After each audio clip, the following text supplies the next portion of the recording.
had a few people ask me to talk about data structures in Java. So today I'm going to talk about the ArrayList. I also wanted to talk about test-driven development because it's a really important practice that all software engineers need to have in their toolkit, but which isn't often covered in programming courses at universities and stuff. So I thought we could do an exercise today where I program live an implementation of ArrayList using test-driven development. So you can see how the sort of red-green refactor cycle of TDD works. You can understand the implementation of the ArrayList. And you can also sort of get inside my head as a software engineer to see the sorts of things that I'm thinking about at different points in the implementation and, you know, the twists and turns as things go. So without further ado, let's get right into it. So I've just set up a simple project here with Maven. We're going to use Java 17, JUnit 5, and then a couple of libraries, AssertJ, because I just like the way that the assertions look.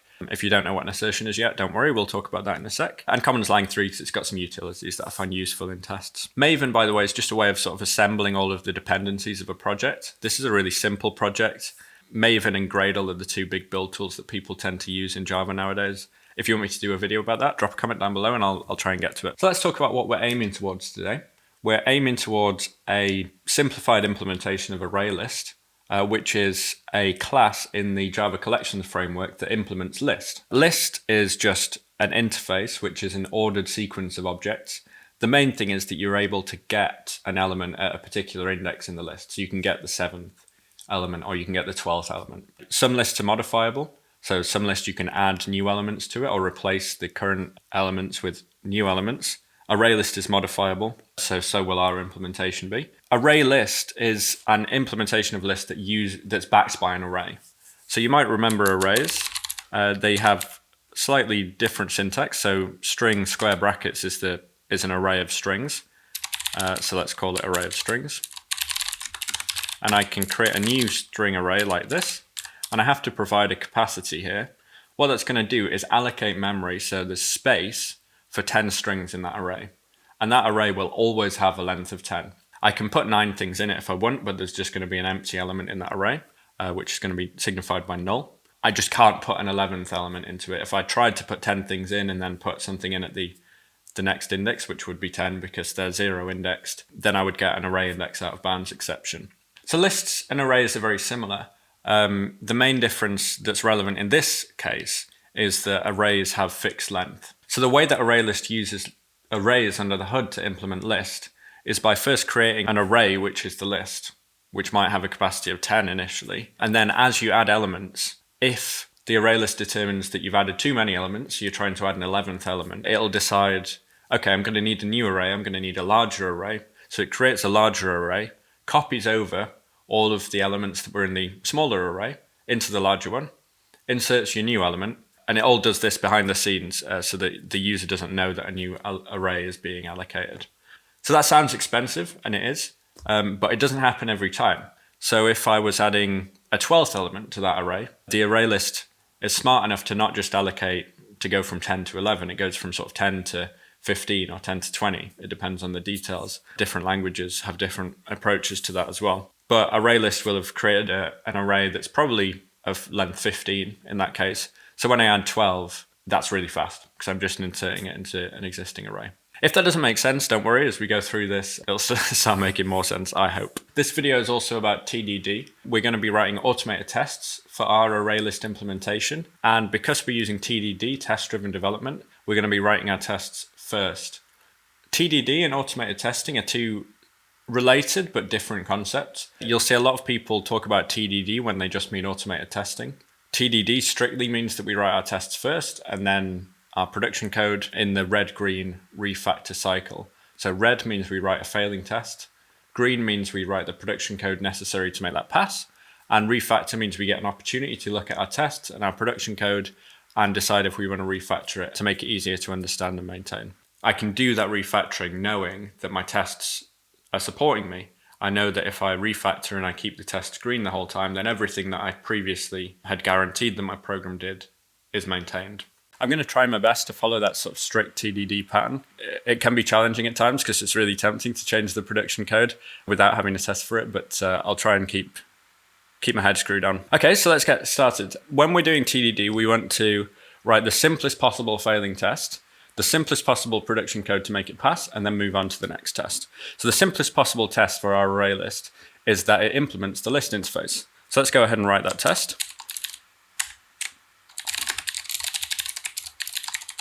So all we need to do is create an instance of TDD ArrayList and assign it to a variable of type list. We don't need to do anything else for this test. So let's create a list of strings, and that's going to be a TDD ArrayList. So this is actually all we need. It's a failing test because it doesn't even compile at the moment because TDD ArrayList doesn't exist. So let's go ahead and create TDD ArrayList. And we're going to create it in the production directory. Cool, so IntelliJ has decided that we want to just implement list of strings, but actually we're going to be a list of anything. We're going to use generics for this, so we have the generic type parameter e, which can represent any object. It can be strings, integers, or something even more advanced. If you're not familiar with generics, by the way, I've got a video about generics on my channel, so check that out. So now the compiler is complaining at us. It's telling us, hey, you haven't implemented all of these methods on list. As you can see, there's actually quite a lot of methods that we'd need to implement, but thankfully someone's done a lot of the work for us. In the Java collections framework, we've got the abstract class AbstractList, which the Java doc tells us is a skeletal implementation of the list interface, which is really helpful. Essentially, it provides a few abstract methods that we need to implement, but otherwise it's implementing a lot of the list interface by just delegating down to other methods. So here, add with a particular element just delegates down to add and passes in the size to this add method. And at the moment it throws an unsupported operation exception. We're going to have to override that and provide an actual implementation. But anyway, for now we're just going to extend AbstractList. You can see the compiler is still complaining, but this time we only have two methods that we need to implement. So I'm going to go ahead and implement those. So we've implemented get and size, and you might be tempted to now try and make this do something more advanced, but actually we've made our test pass now. Because we implement the list interface. So let's go ahead and run our test. And you can see that this test passes. We now have a test that says, hey, TDD ArrayList implements the list interface, and whatever we do, as long as we don't delete this test, our TDD ArrayList is always going to be implementing list. So what's the next simplest thing that the ArrayList can do? Well, let's have a look at the size. So let's say that the initial empty list has size 0. So let's add a test for that. Empty list has size 0. And this is an opportunity for me to show off the AssertJ assertions, which are really nice. So we'll create a list as before, and this is going to be empty. And then we just want to assert that the list has size 0. So I need to import assert that from AssertJ. And this gives us a really nice fluent API for assertions. So if you haven't seen automated testing before, what we're going to do is we're going to create some test objects. We're going to poke them a little bit. Maybe we'd add an element here. We're not currently poking this list, but we could. And then we're going to put some assertions at the bottom of the test. And the assertions are just testing that various properties hold. So this one does what it says in the tin. It asserts that the list has size 0. So if I run this test, it's actually going to pass already because we've got this really noddy implementation of size that returns 0 always. So we don't need to change our production code. Let's go back and add a new test. So let's add an element to the list and then check that the list has size 1 after we've added that element. So let's write the failing test. So it's going to be very similar to this one. So I'm just going to copy this. So list with one element has size 1. So here's where we're going to poke the list. We're going to say list add, and we'll add a random string to it. So I'm going to use commons lang random string utils here to generate a random string. So I've added a random string to the list, and then the list should have size 1. So let's run this test and see what happens. So this test fails. We're seeing this unsupported operation exception because we haven't implemented AbstractList.add. So let's have a look at AbstractList again and have a read of the Java doc, which tells us which methods we're going to have to implement. So we definitely have to implement get and size because they're abstract. And then here it says to implement a modifiable list, we're going to have to override the set method. And if the list is variable size, which our list is going to be, we're going to have to implement add and remove as well. So let's implement this add method for now, because that's all we have a test for. So let's put it down here. Control O on Mac to override methods. So we want to implement the add method that takes an index and an element. So let's put this in here. So again, we might be tempted to like start creating an array here, but we actually don't need that for what the test is. We just need the size. So let's create a variable here that's the size of the list, and that's going to be 0 by default. In fact, we don't need to say that because Java's going to do it for us, but I think in this case it's nice to be explicit. So initially it's going to be 0. When we've added an element, we're just going to increment the size. And then from size, instead of returning 0, we want to return the size. So let's go ahead and look at our tests. So we're going to run all the tests. I like to run all the tests when I'm doing this because it's possible that you've changed the code and broken some earlier tests rather than the one that you're working on. So you can see that they all pass. So now we've got an opportunity to refactor the code. So let's have a look, see if anything is worth refactoring. Could think about the order that these things are in. Personally, I think the order's fine at the moment. It's very simple, so there's nothing to worry about. We can also refactor the tests, but again, everything's very simple and it seems fine to me so far. So let's see if we can retrieve an element out of this list. So let's go ahead and write a test for that. So we want to say can get element from list. So let's create a list. In fact, this time let's create a list of integers because it's generic. So we're going to have a list. Let's add some elements to it. So we'll just, why don't we add 2 elements this time just for fun. And then we should have assert that list get 1 is equal to 7 because list is 0 indexed. So let's run this test, see what happens.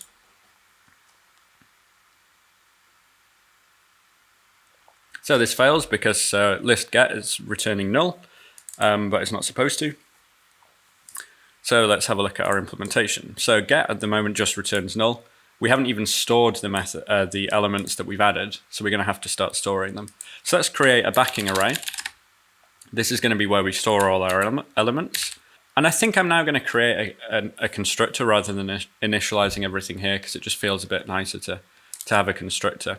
Let's go ahead and create that. So there's probably an IntelliJ shortcut that would do this for me. I can never remember these. Yeah, I think it's Control-N, but I'm not convinced that Control-N's been working for me. Command-N rather, yeah, Command-N.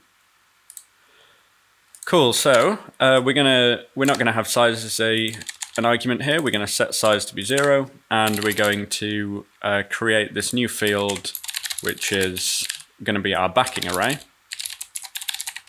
and that's going to be a field of type E square brackets because it's generic.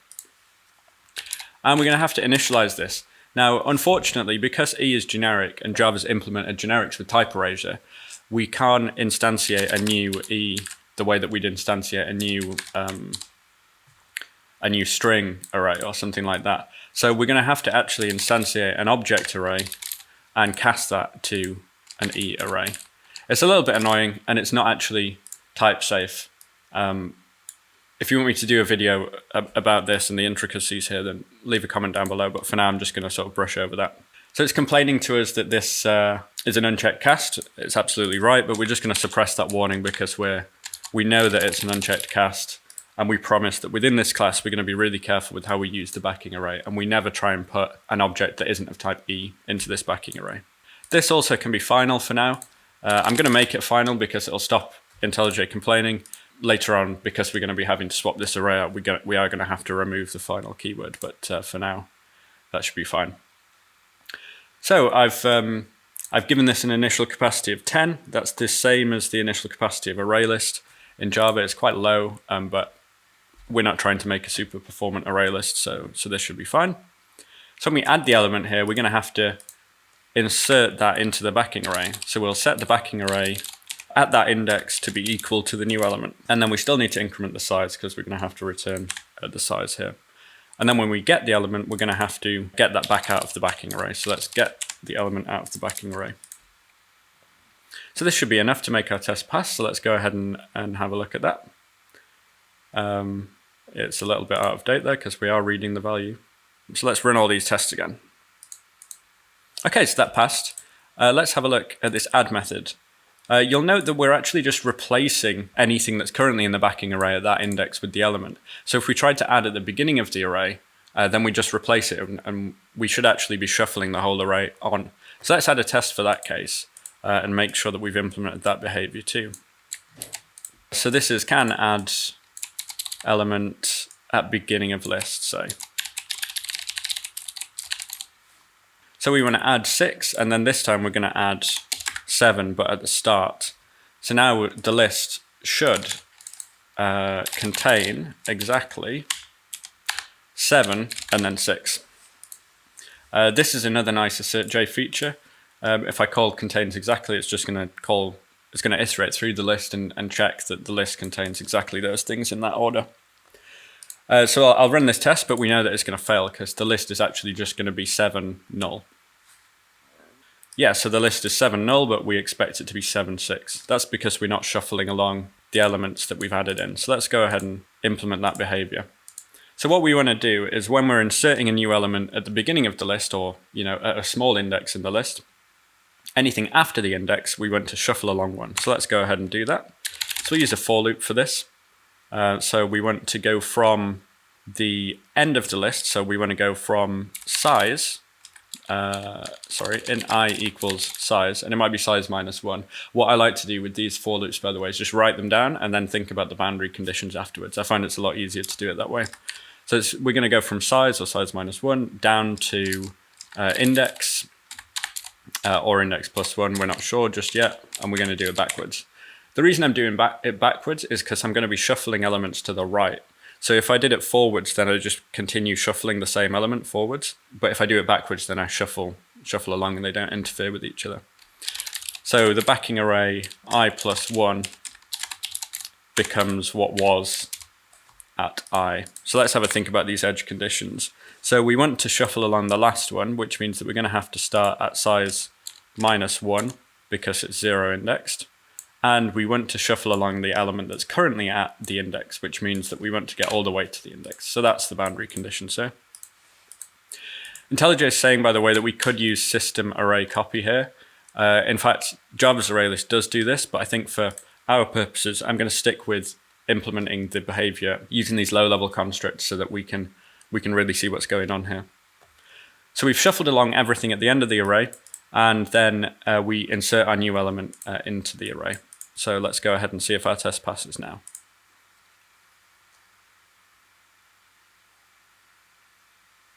Awesome. So our test passes. So let's now have a think about removing elements, because we want to, abstract list is telling us that we still need to implement set and we need to implement remove. So let's go ahead and add a test for that. So we should be able to remove elements. Can remove elements from list. I'm going to jump back to using a list of strings now because remove has an overload, one of which, well, I'll show you in a second. So if we write out the, we're going to have a list of strings. We have two remove methods. We've got a remove that takes a list. We've got a remove that takes an object, which is actually going to be a string, or the remove that takes an index. And if we go for integer, it gets a bit confusing which one you're actually calling. So let's add some elements into our list first. So we'll add some random elements, and let's store this one into a variable. So we've got this element, and then we're going to remove that. So list remove element, and then let's remove. Let's just test this for now. Let's remove by the index. Let's remove this one. And then we can assert that the list contains exactly element. So right now the test fails, so we're in the red part of the red-green refactor cycle. So let's go ahead and implement that. So we need to override the remove method. And let's have a look at abstract list to just make sure that we're implementing the right one. So we need to implement the remove method that takes an int. So let's go ahead and do that. Remove int. So we don't want it to delegate to super, we want to well, when we remove an element, we definitely want to decrement the size, because we're gonna take an element out, and then we want to set that element in the backing array to be null. We're going to have to shuffle some things over as well, and we also need to worry about what this method returns, but we don't have a test for this yet, so right now I'm going to return null. So we might have to shuffle some stuff over, but our test might not test that yet. So let's see, does our test pass yet?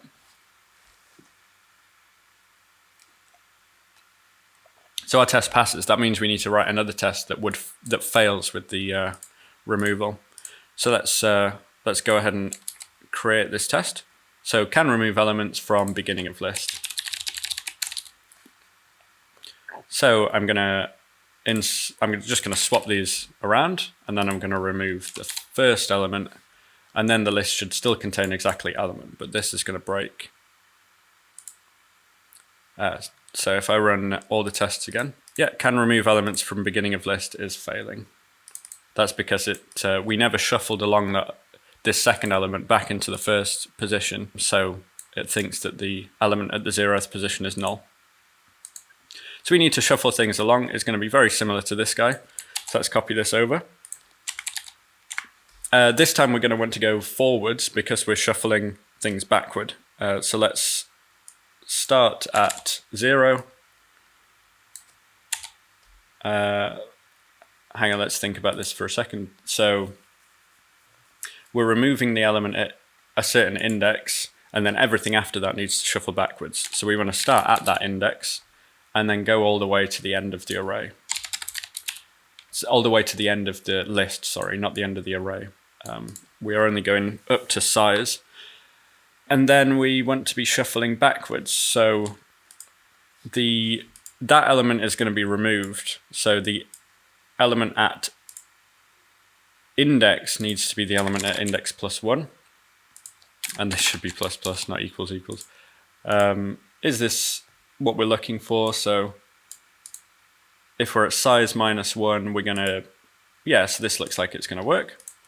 And then this is actually now redundant because we've already overwritten what was at index. So we need to worry about index out of bounds exceptions here, I think. So if we tried to remove an element that's on the edge of the array, then we're going to be in trouble potentially. But I don't think our test tests that yet, so we'll have to come back to that. So our test passes. Let's try. Let's worry about this return value now. So this should return the value that we have removed. So let's go and add a test for that. So remove returns the removed element. So let's do assert that list remove 1 is same as element. So we're going to assert that we're returning exactly the same instance here. So we're removing the element at index 1 and we should get the element back. So let's run this test. It's going to fail obviously because we're only returning null at the moment. So we need to make sure that we actually return the removed element. So here we're sort of back in the world of we need to capture that. So let's do removed element equals backing array at index. That's the element that we're going to be removing. We actually do the removing here, so that's fine. And then we need to return that. So let's check.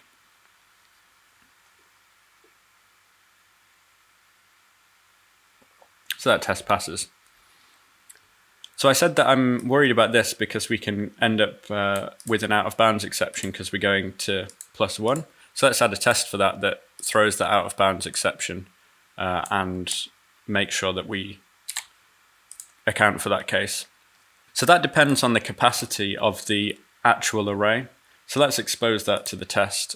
That's going to be the length of the backing array. So let's just give ourselves access to that. So we're going to have int current capacity, and that's going to return the backing array length.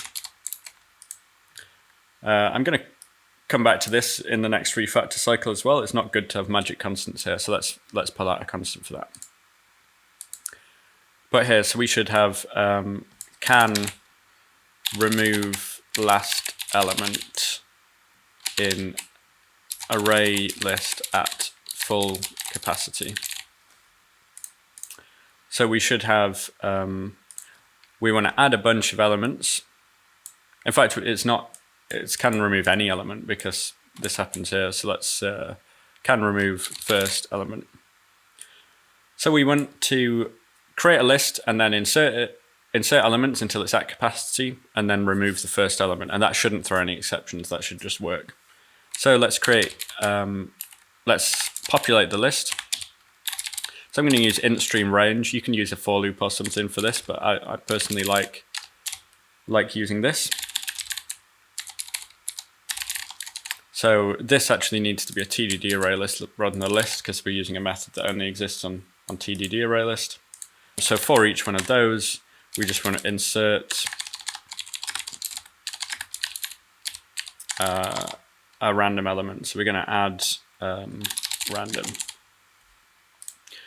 This takes in a lambda. I use double underscore to represent an argument that we don't actually care about. So it gets past 0, 1, 2, all the way up to the current capacity, but we don't actually use that. So I use double underscore to indicate that we're ignoring it.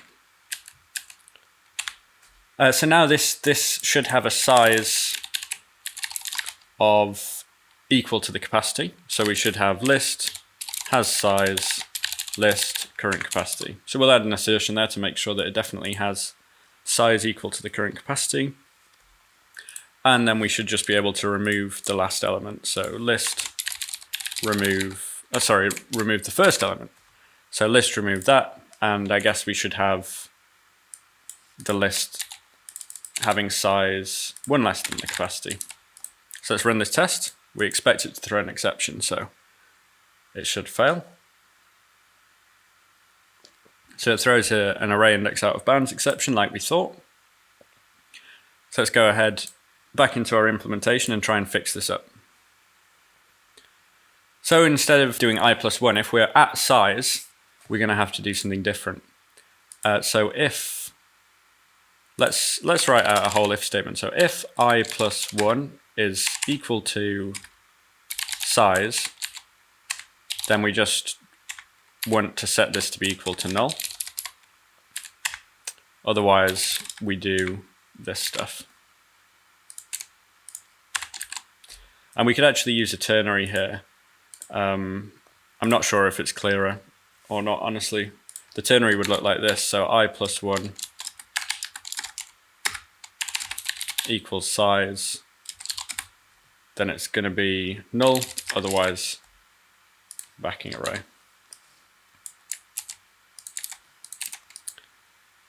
The other thing we can do, I think it's going to be cleaner actually.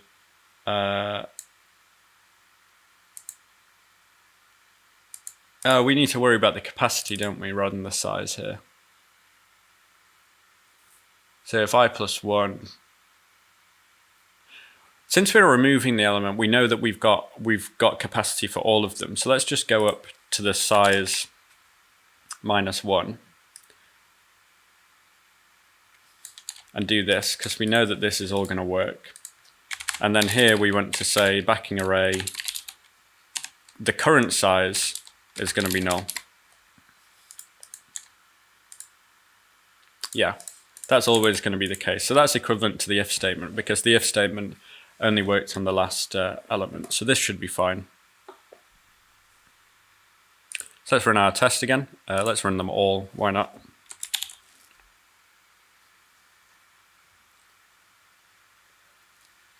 Okay, so this doesn't work. Let's have a look. We broke a test.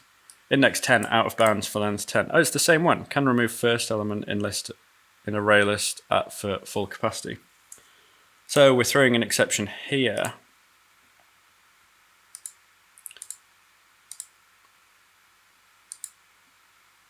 Oh, am I just size index 10 out of bounds for length 10. That was thrown at that line. I would have expected it to be there because we'd go up to size, oh, less than size -1, yeah, of course. Oh, so this should just be size -1 because it's 0 indexed. So that's just me being silly. Cool, so that all works. So I think we've got a full implementation of remove there. So the only other thing we need to worry about is that we throw an exception if remove is called with an out of bounds index. So let's go ahead and create a test for that. So calling remove with an out of bounds index throws exception. I'm just going to test indexes that are too small and too big in the same test to be pragmatic and not have too many tests that are just duplicating the same sort of logic. So we're going to have a list here. Let's add a single element to it. So let's add a random string to that. And we should have assert throws that lives in JUnit itself. AssertJ has one as well, but I like the JUnit API. So assert throws index out of bounds exception. And let's static import this so it looks like the other ones. And I think we need to pass in a lambda or something here. So assert throws executable. So what are we going to call? We're going to call list remove -1. So that should throw an index out of bounds exception. And then we're going to try and remove the element at index 1. And that should also throw an index out of bounds exception. So let's run this test. So that fails because it expected an index out of bounds exception, but it actually didn't throw an exception.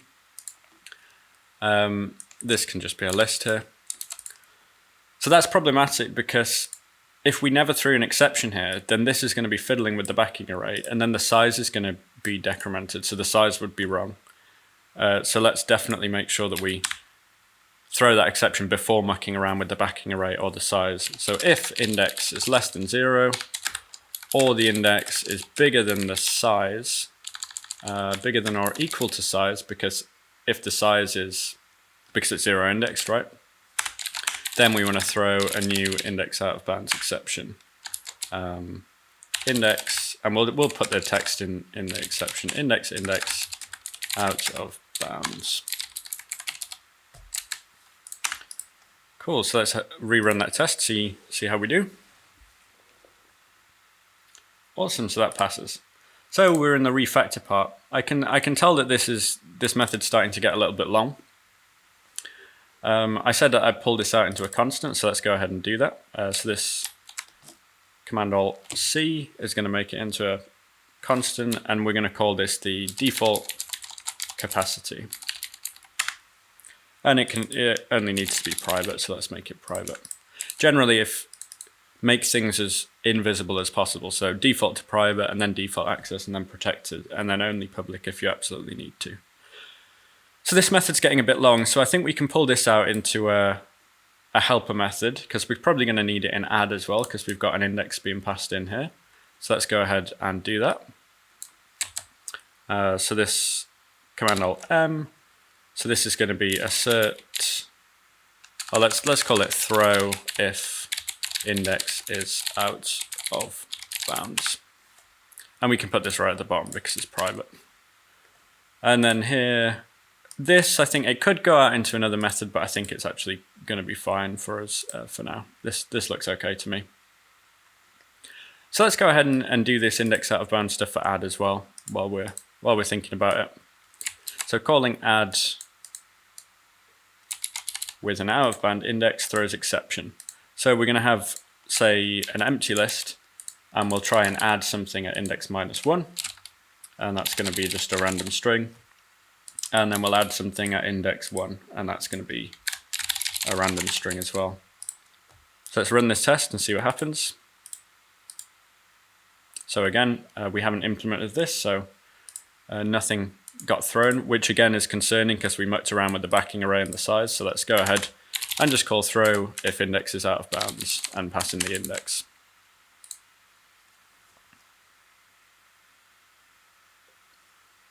So now the test passes. So let's have a look at what else from AbstractList we need to implement. So we've implemented get, set, add, and remove, but we also need to implement this set method, which, by the way, I didn't know existed before today, but you live and learn. So let's go ahead and, I nearly changed the production code there. You're not supposed to do that. You need to write the test first. So let's create a test. We want to say, let's go back to some integers. So can call set to replace element in list. So let's create a list of integers, list, and that's going to be a new TDD array list. So we're going to add some elements to that. So let's go ahead with our favorite numbers, so 6, 7, 8. And then we just want to call list set, and that takes an index and then a new element. So let's do list set 1 should be 10. And now the list should contain exactly 6, 10, 8. So let's run this, see what happens. So obviously this fails because we haven't implemented it. Interestingly, it fails with an index out of bounds exception, index not out of bounds. So our previous method, our previous fix over here is broken. Probably if we run all the tests, it'll point out a simpler test case that doesn't work. Ha, all of them. Okay, so something is completely wrong with this. So index naught is out of bounds, it's saying. So it probably needs to be slightly different between remove and add. So if we're removing, you're not allowed to, you can't remove. Can you remove size? So if we've got 5 elements in the list, then the size is going to be 5. If you try and remove 5, that's going to be too big. So that's fine for remove, but it's not fine for add, because you can add something at the end of the list. So you're allowed to do that. So this needs to be different between remove and add, which is a little annoying. So let's add a parameter here. So this is going to be int. Let's do Command Alt P to create a parameter, and that's going to be the maximum index, and that's going to be different. So back in remove, it should be size, and in add, the maximum index is actually size plus 1, because you're allowed to add at the end of the list. So this is where the tests are useful. They've pointed out that we made a mistake there, which is awesome. So let's rerun these tests and see, hopefully, that most of them pass now. Cool, so most of them pass, but we're back on the test that we were working on implementing. That's more like it, an unsupported operation exception, which is what we really expected to happen. So again, we need to override this method from abstract list. So let's override set. And this is super simple because we're just replacing the value that's at that index with a new value. So let's do backing array index equals the new value. Note that this returns an E, but right now we don't have a test for that, so we're just going to return null. So let's have a rerun of our test and see where we're at. So now they all pass, that's awesome. So we have an opportunity to refactor now. I think this is fine with the parameter. It's a little ugly, obviously, but you know, you can't win them all. Set is so simple that I'm inclined to put it above add and remove. Then we've kind of got, yeah, let's put size, get, and set. That feels like a logical thing to go together.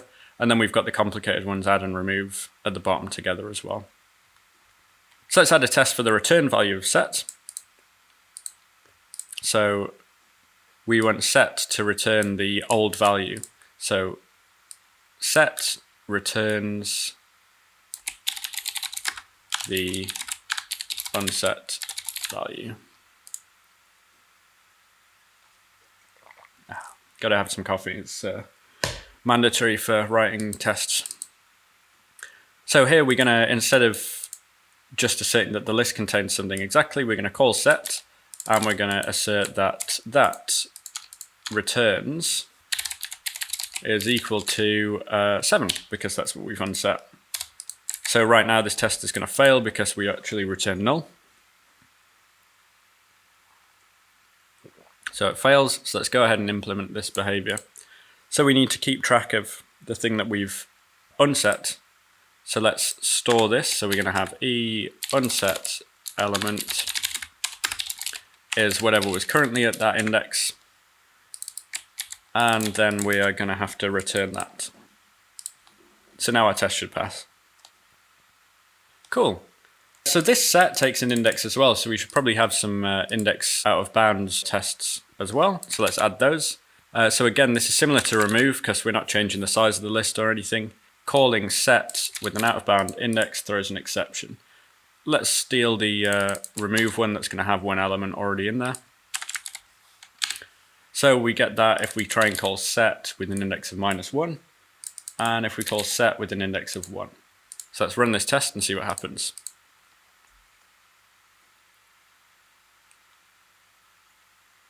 So we expected that exception, but it didn't happen.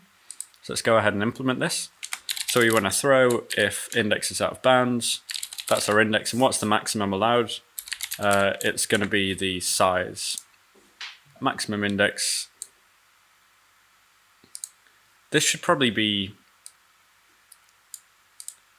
maximum allowed, sort of. So this shouldn't be a greater than or equal to. So let's do that refactor in the next cycle. But for now, the maximum allowed is going to be size -1, which means that the that sizes are bound here. So let's run this test, and that passes. Okay, so we're in the refactor cycle. So let's do this refactor to make this just greater than, because I think that makes more sense with the maximum language. So let's go ahead and fix up these calls. So size becomes size -1, and size +1 just becomes size.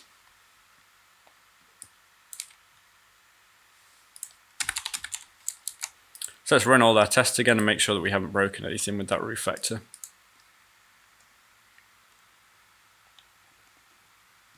They all pass, which is great. Okay, I think we're nearly ready for the big moment where we're actually going to grow and copy this backing array. But for now, we have one more detail that we need to do, which is a recommendation in the collection interface, because list extends collection. We have to provide a specific constructor. So where is it? All general purpose collection implementation classes should provide 2 standard constructors: a void no arguments constructor, which is the one that we've done, and a constructor with a single argument of type collection, which creates a new collection with the same elements as its argument. So let's go ahead and create that test.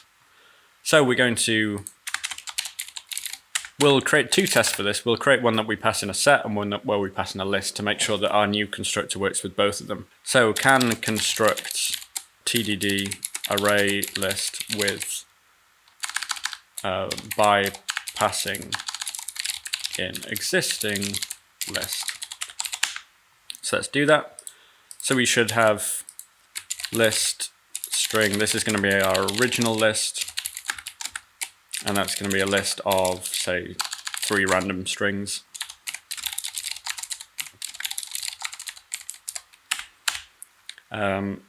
So we should be able to create our copy. So this is going to be our TDD list, and that's going to be a new TDD list where we pass in that original list into the constructor. And then now the TDD list should contain all the elements of the original list in the same order. So let's go ahead and add that assertion. So assert that TDD list contains exactly, oh, that's not what I wanted to do, contains exactly original list. I think you can do, is it contains exactly elements of, there you go, and you can pass in the iterable. So obviously this doesn't compile at the moment because we don't have this constructor, so let's go ahead and create the constructor. So it takes in a collection of e's,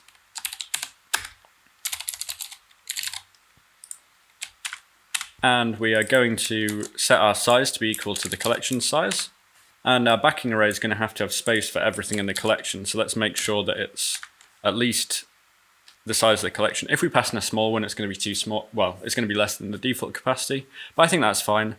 I think that's what the Java ArrayList does as well, so that's okay. And now we just need to copy them all over, so let's iterate through that collection. So for each element in that collection, we are going to say backing array index equals that element, and then increment the index. It's probably a fancy way of doing this all inside a for loop, but this is simple enough. So this is complaining. Why is it complaining? Why are you complaining? Oh, because we never initialized it. So it starts at 0, obviously, and then we iterate through. I don't like the way this for loop looks with element and collection, so let's rename collection to be elements. I think that's cleaner. So let's run our test now and see if they pass.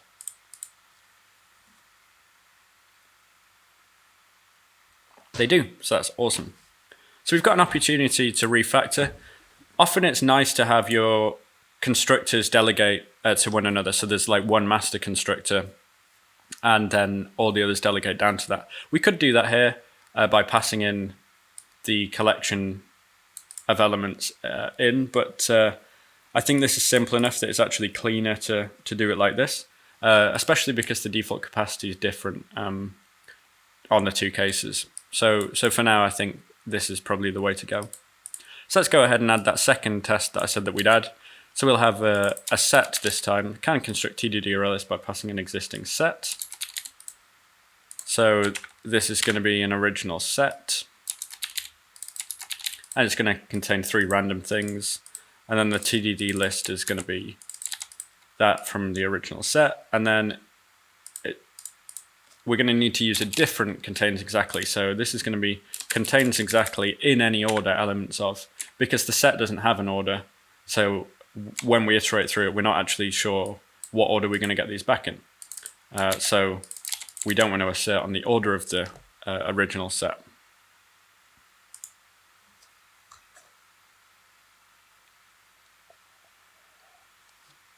I mean, strictly speaking, because we know that we're iterating over the set, we could assert on the order, but I think it's better to use this assertion because we're not supposed to rely on the order of the set.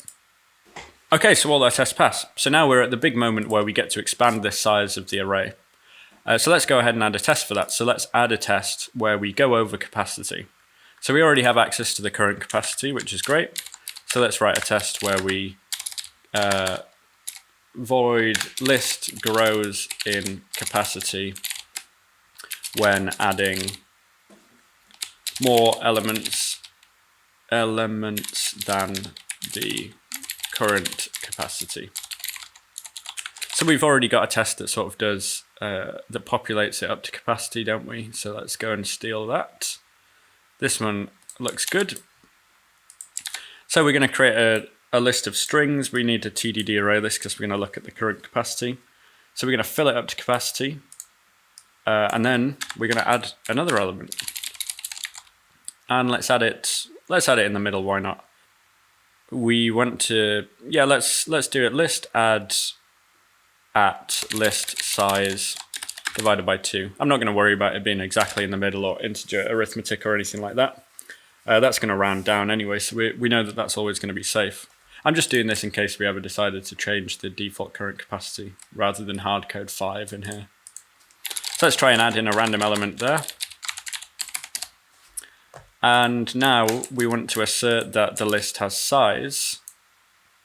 Well, it's going to be the starting capacity plus 1. So let's pull this out into a variable. It's going to be the starting capacity.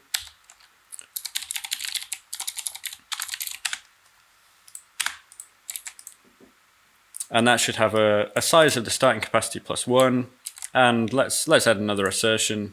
List current capacity is greater than starting capacity or something. We don't really need the 2 assertions, but it's nice to have them there. So let's run this test and see what happens. So we're getting an array index out of bounds exception because we're trying to put it into a too small array. So we need to identify this case. So when do we need to expand? Well, we need to expand if, I'm just going to write this out, if the new size is bigger than the current capacity. So if the new size, which is going to be size plus 1, is bigger than the current capacity, then we need to expand. I'm just pausing for a second to note whether this needs to be a greater than or equals. So on the boundary, what happens if they're equal, if size plus 1 is equal to the current capacity, so we have capacity for 10, the current size is 9, we don't actually need to grow. So here we need to grow. And then we can go ahead and do this. So what do we need to do when we grow? Well, we need to create a new backing array that's bigger. So let's go ahead and do that. So we're going to have a new backing array. And that's, again, we're going to have to use this casting stuff. So we create a new object array. And how big do we want this to be? Well, it needs to be bigger than the current capacity. How much bigger?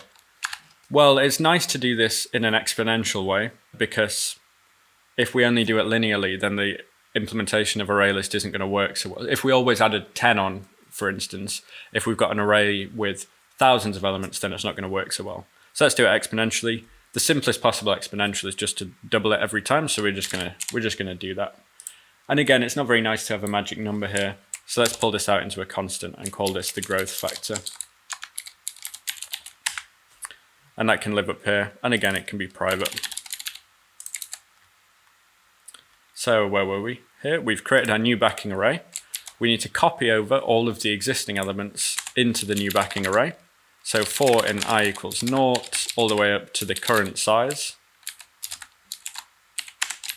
We want new backing array I is equal to the old backing array I. So now we've copied all the stuff over, and then we need to replace the backing array with the new backing array. And this is finally where we need to remove that keyword. So I think this should work. So if we want to grow to something that's too big for our current capacity, so if the new size is going to be bigger than the current capacity, then we create a new backing array, which is going to be twice as big, and then we copy over everything from the current backing array. Again, we could use system array copy if we wanted to, and then we replace the backing array with that, and then we go ahead and do the shuffling and then all the setting and stuff on that backing array. This code doesn't actually need to change because all this stuff about replacing the backing array has just happened in the background. We could be really efficient and try and merge these two for loops so that we're not doing the same work twice. But since this is just an educational video and not a really performance intensive implementation of ArrayList, I'm not going to worry about that. I'm sure that the actual Java ArrayList does something a bit smarter here so that it doesn't do this work twice. But let's go ahead and run our tests and see what happens. Let's run them all because we've made some quite big changes to the TDD ArrayList. So they all pass now, which is awesome. So now we have an opportunity to refactor. So this add method's becoming a little bit long, so let's pull this out into a method, and we'll call this ensure capacity. I think that's what it's called in Java. And IntelliJ's sort of helpfully not added any parameters because strictly speaking, we don't need any parameters here because we've got access to the size. But I think it's nice to put the desired capacity here as a parameter. So let's do that. So the desired capacity is going to be size plus 1. And if the desired capacity is bigger than the current capacity, then we need to grow. Otherwise, we don't need to do anything. So we need to pass that in here. So size plus 1. And we can put those two lines together. That looks quite clean. This is a private method, so it can live right at the bottom of the class. Okay. Let's have a look at this again. Because this is just all inside an if statement, we can actually replace it with a guard statement. So let's do that. So if we invert it, then we just bail out early if we've already got space. Otherwise, we do all that work. It's nice to remove the nesting because it makes it easier to read. Okay. So let's rerun all our tests after that refactoring, make sure we haven't broken anything. Okay, so I think we're nearly done, but I think what I'd like to do is just add one sort of stress test for the list where we're going to add lots of elements, make sure that it grows in capacity sufficiently. We're going to be adding them in random indexes, and then maybe we'll remove some elements as well. So let's say int total elements, total added elements is going to be the initial capacity times, I don't know, 100. That's going to be 1,000 elements for us, so that should be fine. And then we'll remove 100 elements of those. That seems absolutely fine. So for each added element, we want to add in a random index. So the random index is going to be random what's this, random int or next int? Yeah, next int. This is from Commons Lang as well, so it's in random utils next int. We're going to go from 0 to the list size.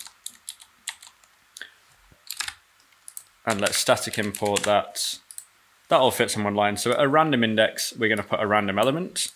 And then let's remove some elements. So total removed elements is going to be remove. And then again, it's going to be a random index that we're going to remove. And then we don't need to do this. And then the list should have size, total added elements minus total removed elements. And the list current capacity should be greater than total added elements after all of that, or equal to, greater than or equal to. So list grows in capacity when adding more elements than current capacity. List can handle many adds and removes. So here the list is going to have to grow in capacity a few times because it's going to go 10, 20, 40, whereas we're adding in 1,000 elements. So let's run this test and make sure that our implementation can handle this. Cool, so it can. So I'm pretty confident that the TDD ArrayList basically does the job. There's probably some minor things where it's slightly different from the actual implementation of ArrayList. I think the growth factor is different, for instance, in the Java ArrayList. And I'm sure that there's some edge cases that we haven't handled. In fact, this get needs to throw an exception because at the moment it throws an array index out of bounds exception rather than an index out of bounds exception. So let's go ahead and do that.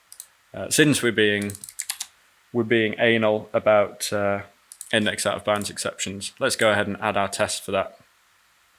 So it's very much like the set test. So calling set with an out of bounds index throws exception. This is going to be calling get. Let's do get first. That feels better, doesn't it? So this is going to be get, and at the moment this is going to be throwing an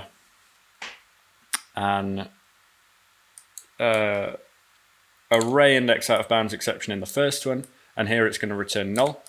So let's run this test. It's going to fail. So let's go ahead and implement this. So it's going to be the same boundary conditions as this one. Now the test should pass. So yeah, I'm pretty confident that this TDD ArrayList basically does the job. Let's quickly give it a once over. We've got this backing array. This is the main thing of the ArrayList, right? We've got this fixed size backing array, which we initialize with a default capacity.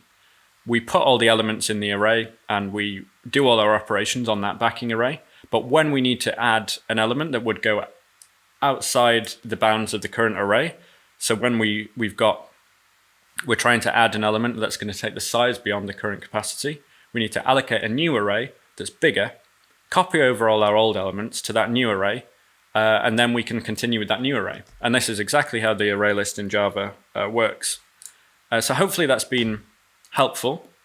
Like I said, I'm sure that there's some edge cases that we haven't handled here, so if there's bugs or anything like that, don't at me. Yeah, if you found this video helpful, please like and subscribe.